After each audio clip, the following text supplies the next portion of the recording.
طبیعیه دیگه. اگه اطرافیانت باهات قدم بر ندارن، باهات عوض نشن،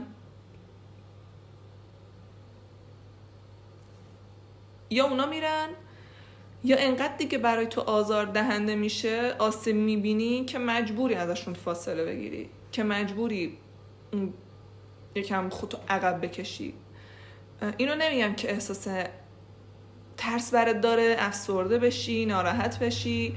نه، باید این اتفاق بیفته که جاسه چیزای خوب باز شه، جاسه آدمای خوب باز شه، کسایی که وقتی اومدن تو زندگیت اینجوری باشی که یکی هم هست منو ببینه، کسایی هم هستن که منو درک کنن، حتی منو بشناسن. پس طبیعیه برای اینکه آدمایی مثل تو بیان، هم فرکانس تو، هم انرژی تو، شبیه تو، با روحیات تو